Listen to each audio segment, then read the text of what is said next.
بسم اللہ الرحمن الرحیم یسبح للہ ما فی السماوات وما فی الارض الملک القدوس العزیز الحکیم هو الذی بعث فی الامیین رسولا منہم یتلو علیہم آیاتہ ویزکیہم ویعلمہم الکتاب والحکمہ۔ اب دیکھیے آپ، جیسے وہ آیت 3 دفعہ آ چکی تھی، یہ چوتھی مرتبہ آ رہی ہے۔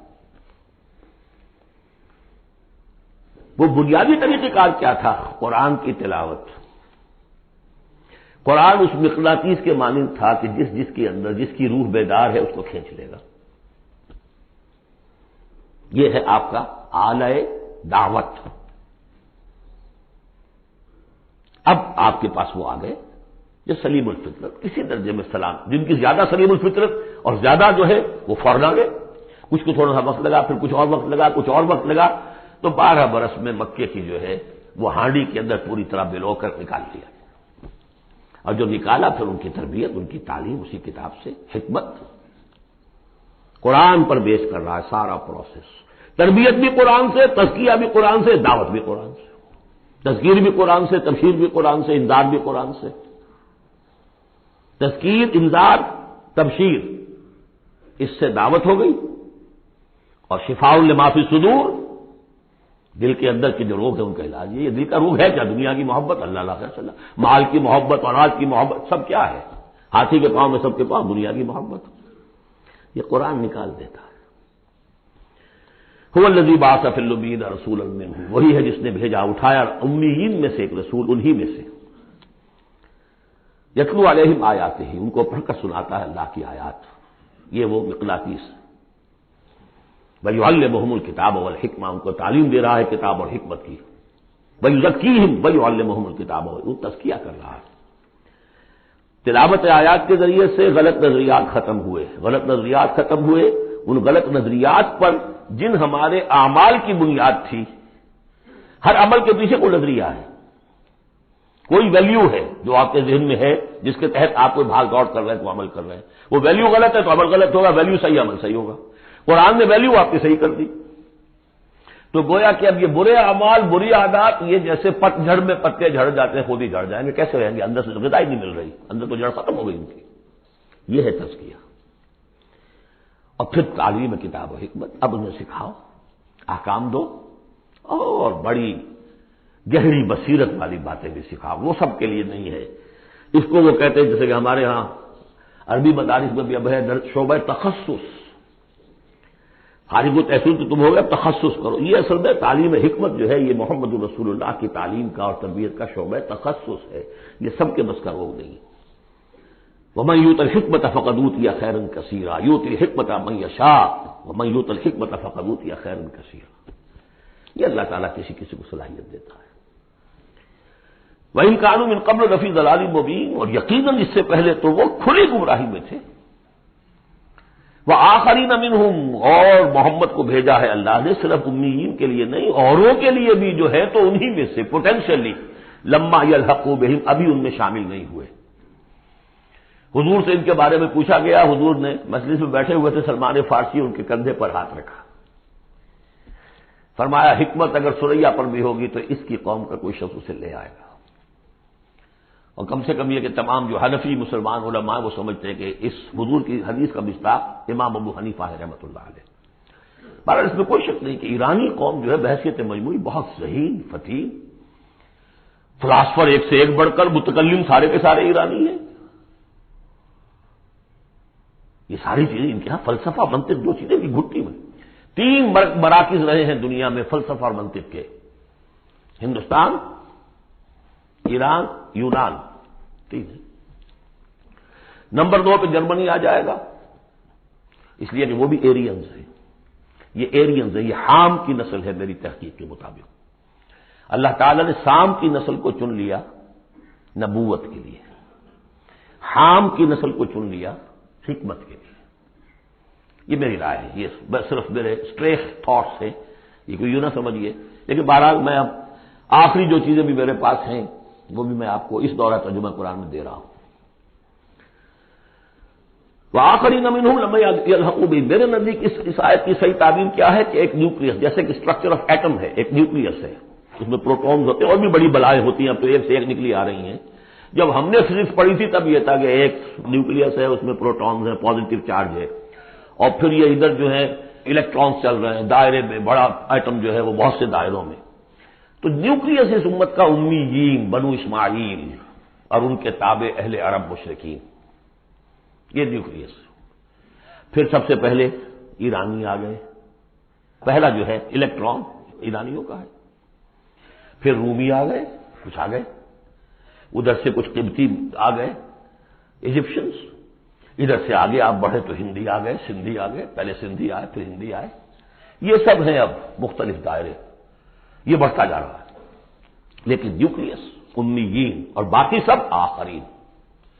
امیین میں سے چونکہ خود حضور تھے لہذا ان پر اتمام حجت آخری درجے میں ہو گئی، لہذا ان کے لیے کوئی رعایت نہیں تھی، اگر ایمان نہیں لائیں گے تو قتل کر دیے جائیں. یہ سورہ توبہ میں ہم پڑھ چکے. آخرین کے لیے رعایت یہ ہے کہ چاہے تو اسلام لائیں چاہے تو نہ لائیں، یہودی رہیں، عیسائی رہیں، کوئی رہیں، مجوسی رہیں، ہندو رہیں، سکھ رہیں، پارسی رہیں، جو چاہے رہیں، لیکن نظام اسلام کا ہوگا، غلبہ اللہ کا ہوگا، دین ہم قائم کریں گے. تم رہو اپنے طور پر، جو ہندو رہو، جو چاہو رہو. وآخرین منہم لما یلحقوا بہم وہو العزیز الحکیم، اور وہ عزیز ہے اور حکیم ہے. ذالک فضل اللہ یؤتیہ من یشاء، یہ اللہ کا فضل ہے، وہ دیتا ہے جسے چاہتا ہے. اللہ کا فضل ہے. اس فضل کے بڑے درجے ہیں. سورہ بنی اسرائیل میں آیت پڑھی، ان فضلہ کان علیک کبیرا. حضور سے خطاب ہے، سب سے بڑا فضل، سب سے بڑا فضل، سب سے بڑا فضل اس پوری کائنات میں محمد رسول اللہ پر ہوا. اگرچہ ان کا فضل کس طور سے ہوا ہے وہ آپ دیکھ لیجئے. ماریں پڑی ہیں، پتھراؤ ہوا ہے، خون کے دھارے چھوٹے ہیں. اللہ کا فضل جو ہے دنیا میں وہ ناز و نام نہیں ہے، عیش نہیں ہے، آرام نہیں ہے. جس میں سب سے بڑا فضل تھا اسے یتیم پیدا کیا، پوسٹیومس پیدا بھی ہوا ہے باپ کے فوت ہونے کے بعد، بالکل مفلس قلاش. وہ تو مادائی حلیمہ کو کوئی اور بچہ ملا نہیں تھا تو قرۂ فال بنا میں من دیوانہ زدن ہو گیا معاملہ. ورنہ لوگ چاہتے تھے اچھے کھاتے پیتے گھرانوں کے بچے لیتے تھے، یتیم کو کون لے جائے گا؟ لیکن وہ یتیم پھر کیا بنا؟ در یتیم. ووجدک ضالا فہدی ووجدک عائلا فاغنی الم یجدک یتیما فآوی. پھر جو کچھ ہوا ہے سخت، آپ کا جو نوجوانی کا دور ہے، سخت مشقت مزدوری. آپ کہتے ہیں میں قریش کی بھیڑیں بکریاں چند ٹکوں کی مزدوری پر چلایا کرتا تھا. قرارید، درہم و دینار نہیں، قرارید ٹکے پیسے. بہرحال یہ دنیا کا معاملہ. اور فرمایا وآخرین منہم لما یلحقوا بہم وہو العزیز الحکیم. ذالک فضل اللہ، یہ میں بیان کر رہا تھا، فضل کبیر بلکہ فضل اکبر تو ہوا حضور پر. پھر جو بھی محمد کے دامن سے وابستہ ہو گیا بہت بڑا فضل ہے. چاہے اللہ نے ہمیں پیدائشی طور پر یہ فضل دے دیا ہے، ہم اس فضیلت کا قدر نہ کریں اور وہ پھر راندہ درگاہ حق ہو جائے وہ دوسری بات ہے. اللہ نے تو دیا. بل اللہ یمن علیکم ان ہداکم للایمان، تمہیں اس راستے پر ڈال دیا ہے اللہ کے بندو، تمہیں پیدا کیا ہے وہاں جہاں تم نے پیدا ہوتے کال میں اذان سنی ہے اور دوسرے کال میں اقامت سنی ہے. اس سے بڑا فضل کیا ہوگا؟ لیکن تم نے اس کی ناقدری کی تو یہ دوسرا بات ہے. ذالک فضل اللہ یؤتیہ من یشاء واللہ ذو الفضل العظیم. اللہ بڑے فضل والا ہے. لیکن یہ کہ اب یہ جو پروسیس تھا، جو محمد رسول اللہ کا اعلی انقلاب تھا، قرآن، اب محمد تو جا رہے ہیں صلی اللہ علیہ وسلم، یہ پروسیس آگے کون جاری رکھے گا؟ نبی تو کوئی آنا نہیں.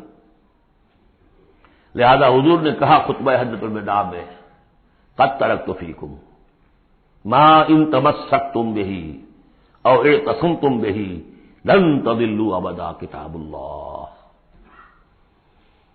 میں چھوڑ کر جا رہا ہوں. یہ محمد کے قائم مقام ہے. یہ قرآن،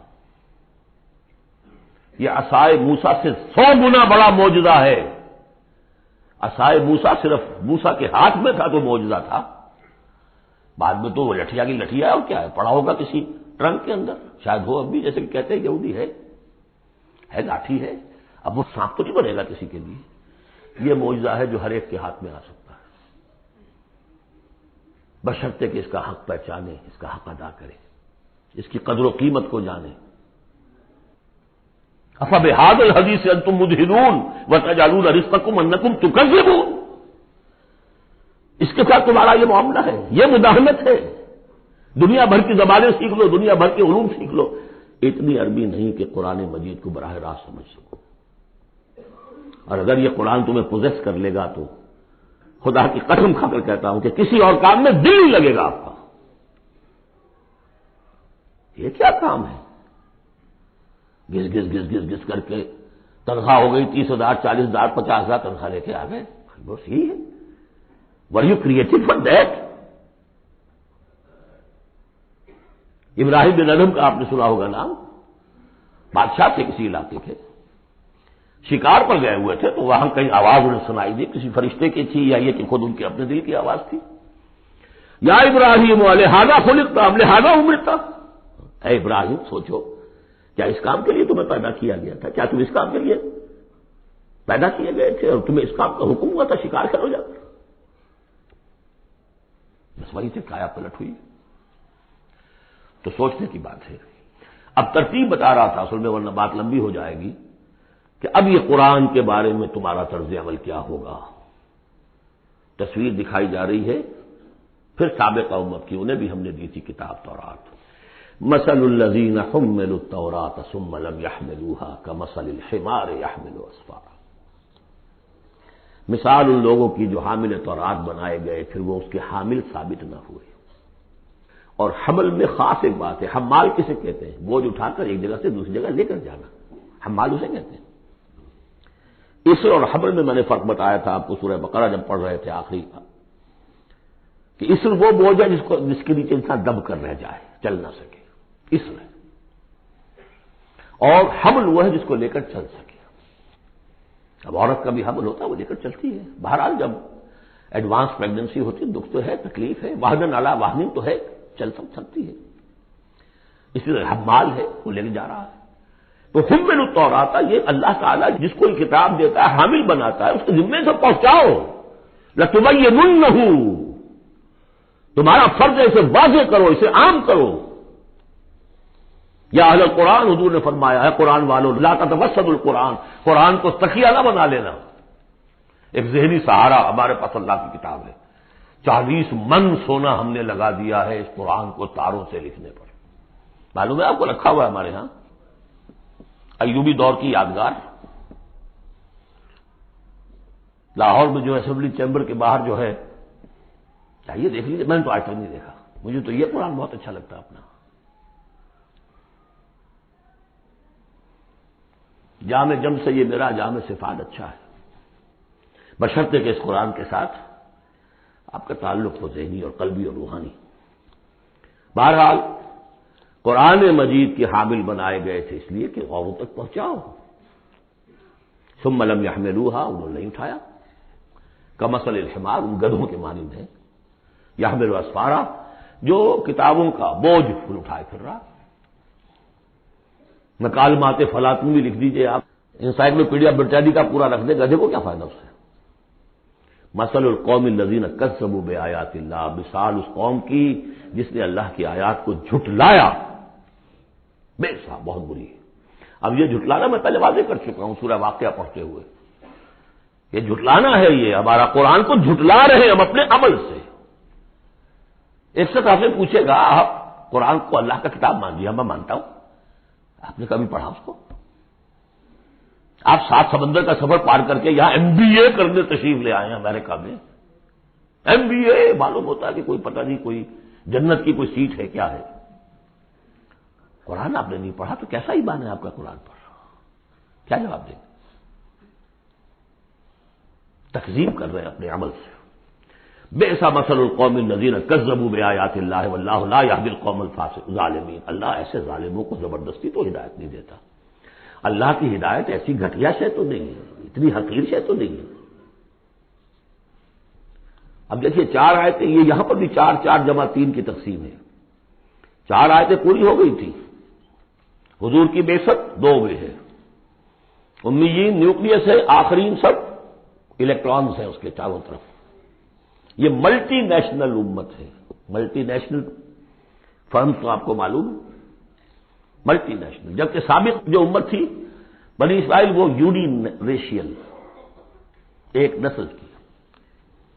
یونی ریشیل, یونی نیشنل, یہ multi racial, multi national. Hindi بھی, فارسی بھی, ایرانی بھی, ترک بھی, چینی بھی. اب تو دنیا کا میں نہیں سمجھتا کہ کوئی قوم رہ گئی ہو, کوئی نسل رہ گئی ہو جس میں کچھ نہ کچھ مسلمان موجود نہ ہو. اور دوسری بات یہ کہ حضور کا بنیادی کیا ہے؟ اعلی دعوت, اعلی تربیت, جس سے کہ مردان کار تیار کیے جو جہاد اور قتال کریں گے, وہ ہے قرآن. اب آگے 4 آیتوں میں وہ جو طرز عمل ہمارا ہو گیا اس کی تصویر دکھائی جا رہی ہے بنی اسرائیل کے طرز عمل میں. مثل الذین حملوا التوراة ثم لم يحملوها كمثل الحمار يحمل اسفارا بئس مثل القوم الذین كذبوا بآیات اللہ واللہ لا يهدی القوم الظالمین. اس کے بعد نتیجہ کیا نکلتا ہے؟ جو آیات الہیہ سے رشتہ ٹوٹے گا تو سہارا کیا چیز رہ جائے گی؟ ہم تو اللہ کے چہیتے ہیں, لاڈلے ہیں, ہمیں تو جہنم میں کوئی جھونک ہی نہیں سکتا. جھونکے گا بھی تو دوسروں کی آنکھ میں دھول جھونکنے کے لیے چند دن کے لیے, ہمیں بھی ڈال کے فوراً نکال دیں. اللہ کو بھی چوری کرنی ہے, خیانت کرنی ہے, ہمارے لیے کرنی ہے. اور ہم جیسے بھی کچھ ہیں, جو بھی کچھ ہیں, زانی ہیں, شرابی ہیں, جو بھی کچھ ہیں, لیکن تیرے محبوب کی امت میں, جب تیرے محبوب کی امت میں ہے سیلویشن از گارنٹیڈ, شفاعت تو ملنی ہی ملنی ہے. بہت زیادہ کرنا ہے تو کسی بزرگ کی مزار پہ دیگے بھی چڑھا ہے, بس اور کیا رہ گیا. یہ ہے وہ سارا معاملہ, یہ ہے وہ امانی, یہ ہے وہ من گھڑت خیالات, یہ ہے وہ وشفل تھنکنگ سے جو عقیدوں کی شکل بن جاتی ہے, جس کی وجہ سے عمل سے. مجھے اقبال نے کہا کہ پتہ نہیں نام کیا ہے اس کا, خدا فریبی کے خود فریبی, عمل سے فارغ ہوا مسلمان بنا کے تقدیر کا بہانہ. وہ تقدیر کی بجائے آپ یہاں یہ عقائد جوڑ لیجئے تو پھر عمل کی کیا ضرورت ہے؟ بے وقوف ہوگا جو عمل کرے. رشوت نہ لے, حیث نہ کرائے بچوں کو, بے وقوف ہے, احمق ہے, پاگل ہے. قل یا ایھا الذین ھادوا ان زعمتم انکم اولیاء للہ من دون الناس, کہہ دیجئے اے نبی, اے وہ لوگوں جو یہودی ہو گئے ہو, اگر تمہارا واقعی یہ گمان ہے کہ تم اللہ کے دوست اور اللہ تمہارا دوست ہے. ان زعمتم, زوم کا لفظ اردو میں بھی بولتے ہیں خیال خام کے لیے, بڑا زوم ہو گیا اسے. ان زعمتم, اگر تمہیں یہ خیال خام لاحق ہو گیا ہے, انکم اولیاء للہ من دون الناس فتمنوا الموت ان کنتم صادقین, یہ سورہ بقرہ میں آ چکا مضمون. اگر ایسے واقعی خیال ہے تو تمہیں موت کی تمنا کرنی چاہیے. دوست سے ملنے کی آرزو ہوتی ہے یا ہجر کی؟ وصال چاہیے یا ہجر چاہیے؟ ولا یتمنونہ ابدا بما قدمت ایدیہم, یہ ہرگز تمنا نہیں کر سکتے موت کی. کیوں؟ بسبب اس کے جو ان کے ہاتھ آگے بھیج چکے ہیں. انہیں معلوم ہے ہم نے کیا کرتوت آگے بھیجے ہیں. بل الانسان علی نفسہ بصیرہ, انسان کو خود معلوم ہے کہ میں کیا کچھ بھیج چکا ہوں, کیا کیا کمائیاں کی ہیں, کیا کیا حرام خوریاں کی ہیں. وہ سارے کے سارے جو ہیں وہ تو آگے بھیجے ہوئے ہیں. واللہ علیم بالظالمین, اللہ ان ظالموں سے خوب واقف ہے. قل, اے نبی ان سے کہہ دیجئے, ان الموت الذی تفرون منہ فانہ ملاقیکم, وہ موت جس سے تم بھاگتے ہو وہ تم سے ملاقات خود فرما لے گی. تم بھاگتے رہو, انہ ملاقیکم, وہ آن کھڑی ہوگی سامنے. ثم تردون الی عالم الغیب والشہادہ, پھر تمہیں لوٹا دیا جائے گا اس ہستی کی طرف جو غیب اور شہادہ سب کا جاننے والا ہے. جو تمہارے سامنے ہے اس کا بھی, جو تمہارے پیچھے ہے اس کا بھی, جو بحیثیت نوع انسانی تمہارے لیے کھول دیا گیا اس کا بھی, اور جو تمہارے سے غیب میں رکھ دیا گیا اس کا بھی. فَيُنَبِّئُكُم بِمَا كُنتُمْ تَعْمَلُونَ, پھر وہ تمہیں جتلا دے گا جو کچھ تم کرتے رہے تھے. یہ دوسرا حصہ ہو گیا 4 آیات کا. گویا کہ جو کتاب محمد رسول اللہ دے کر گئے ہیں, قد ترکتم, اور جس کے لیے حکم دے کر گئے تھے کہ اب تمہارے ذمے ہے, میرے کندھے پر سے یہ بوجھ اتر کر تمہارے کندھوں پر آ گیا ہے. الا هل بلغت, انا نشهد انک قد بلغت وادیت ونصحت, انا نشهد انک قد بلغت الرسالۃ وادیت الامانۃ وکشفت الغمۃ. یہ تو گواہیاں لی ہے. اس کے بعد اللہم اشہد, اللہم اشہد، اللہ تو بھی گواہ ہے، یہ مان رہے ہیں۔ اور پھر فَلْيُبَلِّغِ الشَّاهِدُ الْغَائِبَ، ایک سائی آف ریلیف، میرے کندھے پر جو بوجھ تھا، اِنَّا سَنُلْقِي عَلَيْكَ قَوْلًا ثَقِيلًا، کل یہ آیت ہم نے پڑھنی ہے، آج وہ بوجھ میرے کندھے سے اتر گیا، لیکن تمہارے کندھوں پر آ گیا۔ مجھے تو صرف امیین تک یہ فرض براہ راست انجام دینا تھا، تمہیں پوری نوع انسانی تک انجام دینا ہے۔ ہیوی برڈن، اس کے لیے یہ ہے دوسرا حصہ 4 آیات کا۔ اب تیسرے حصے میں اس قرآن کی تعلیم عام، تعلیم بالغان کا جو نظام قائم کیا گیا اس کا ذکر ہے۔ جمعہ کیا ہے اصل میں؟ اب رہ گئی رسم ادا، روح بلالی نہ رہی، فلسفہ رہ گیا، تلقین غزالی نہ رہی، یہ جمعہ کیا ہے؟ یہ حزب اللہ کا ہفتے وار اجتماع ہے۔ کمیونسٹوں کو بھی ایجاد کرنے پڑے تھے ہفتے وار اجتماع، ہفتے وار اجتماع، اسٹڈی سرکلز، اس لیے انقلابی کارکن کے ذہن میں جب تک اس کا نظریہ تازہ نہ رہے وہ قربانی کیسے دے گا؟ قربانی تو ہر لحظہ آئے گی، ہر آن آئے گی، قدم قدم پر آئے گی۔ لہذا اس نظریے کا، نصب العین کا، اپنے مقصد کا شعور بالکل کانشس لیول کے اوپر مستحضر رہنا چاہیے۔ لہذا اجتماعات، اب ظہر کی نماز کی بجائے جمعہ، وہاں 4 فرض یا 2 کر دیے، 2 کی جگہ خطبہ۔ خطبہ کس لیے؟ تعلیم قرآن، تعلیم بالغان۔ ظاہر ہے وہاں کالجز نہیں تھے، کتابیں نہیں تھی، پریس نہیں تھے، چھاپے خانے نہیں تھے، آڈیوز نہیں تھے، ویڈیوز نہیں تھے، کچھ بھی تو نہیں تھا، لیکن ایک نظام ہے۔ ہفتے میں ایک دن ایسا نکال لو، اگرچہ پورا دن نہیں چاہیے، یوم سبت کی طرح نہیں ہے، نہاؤ دھو، اچھے کپڑے پہنو، خوشبو لگاؤ، آؤ مسجد میں چل کر، پہلی گھڑی میں آ جاؤ گے تو اتنا ثواب ہوگا جتنا کہ ایک اونٹ کی قربانی کا۔ ہم نے آنکھوں سے دیکھا ہوا بچپن میں 7-8 بجے کے قریب مسجدوں کے اندر ہجوم ہوتے تھے، لوگ پہنچ جاتے تھے گاؤں سے، گاؤں میں جمعہ ہوتا نہیں تھا۔ اب تو ایک خاص مسلک ہمارے ہاں جو آیا اہل حدیث حضرات کا، انہوں نے 4 آدمیوں پہ بھی جمعہ کھڑا کر دیا، تو اب خام خواہ کاہے کو جائے گا کوئی آدمی شہر کے اندر؟ پہلے تو یہ تھا کہ جو مسئلے جامع نہ ہو، جو ایک شہر نہ ہو جس کے اندر کہ کوئی حکومت کا ایک بڑا افسر نہ رہتا ہو، اس کے بغیر جمعہ نہیں ہوتا۔ پر ان مسئلوں کو چھوڑ دیجئے، آئیے جمع ہوئیے، کوئی نائب رسول منبر رسول پر کھڑے ہو کر وہی عمل کرے، یتلو علیہم آیاتہ ویزکیہم ویعلمہم الکتاب والحکمہ، تاکہ یہ پروسیس اب ابدی ہو جائے امت کے اندر۔ اس لیے جمعے کی یہ اہمیت ہے کہ فرمایا گیا کہ 3 جمعے بھی چھوڑ دو گے بغیر عذر کے لیختمن اللہ علی قلبہ، اس شخص ایسے شخص کے دل کے اوپر اللہ تعالیٰ مہر کر دیتا۔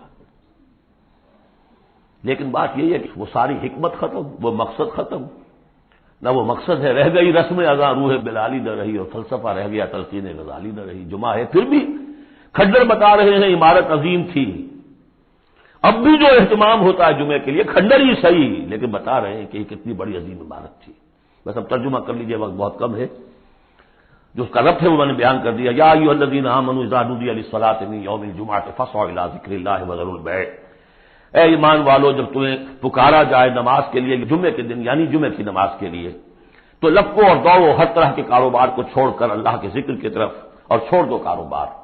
اور یہاں ذکر سے مراد نماز تو ذکر ہے ہی، اصل میں خطبہ ہے۔ ذالکم خیر لکم ان کنتم تعلمون، یہی تمہارے لیے بہتر ہے اگر تم علم رکھتے ہو۔ فَإِذَا قُضِيَتِ الصَّلَاةُ فَانتَشِرُوا فِي الْأَرْضِ وَابْتَغُوا مِن فَضْلِ اللَّهِ، یہودیوں کا جو یوم سبت والی وہ سختی نہیں ہے، صبح کا زیادہ وقت تو مطلوب ہے کہ لگے اس کام میں، لیکن جمعے کے بعد پھر آپ جائیں اپنے کام میں لگے۔ یہی میں نے کہا تھا نواز شریف صاحب سے کہ آپ کو جمعے کی آدھی چھٹی کرنی ہے تو بعد کی چھٹی کیجیے، پہلے کی چھٹی کیجیے، بعد میں لوگوں کو دفتر بلا لیجیے، کام کرائیے ان سے، قرآن کے مطابق تو وہ ہوگا۔ جب نماز ادا ہو چکے اب تم زمین میں منتشر ہو سکتے ہو، جاؤ اللہ کا فضل تلاش کرو، ابتغوا من فضل اللہ واذکروا اللہ کثیرا لعلکم تفلحون، اور اللہ کو یاد کرو کثرت سے تاکہ تم فلاح پاؤ۔ وَإِذَا رَأَوْا تِجَارَةً لَمْ يَرْجِعُوا، یہ بھی کمزوری آ گئی جو مسلمانوں کے اندر ایک پیدا ہوئی تھی، اس کا طرف اشارہ کر دیا گیا اس صورت میں بھی۔ جب انہوں نے دیکھا کوئی تجارت کا معاملہ یا کوئی اور کھیل کود، انفضوا الیہا، تو خاص منافقین جو تھے وہ دوڑ کے چلے جاتے تھے، وترکوک قائما، اور آپ کو چھوڑ جاتے تھے کھڑے ہوئے۔ اور اس لیے کہ عام خیال یہ ہے کہ عام طور پر پہلے جو ہے خطبہ جیسے عیدین میں بعد میں ہوتا ہے، ایسے ہی جمعے کا خطبہ بھی بعد میں ہوتا ہے. سمجھا انہوں نے نماز تو ہو گئی، چلو. فرمایا نہیں، قل ما عند اللہ خیر من اللہو والتجارہ، ان سے کہہ دیجئے جو اللہ کے پاس ہے وہ کہیں بہتر ہے اس کھیل کود سے بھی، تجارت سے بھی. واللہ خیر الرازقین، اور اللہ بہترین رزق عطا کرنے والا ہے. بارک اللہ لی ولکم فی القرآن العظیم ونفعنی وإیاکم بالآیات والذکر الحکیم.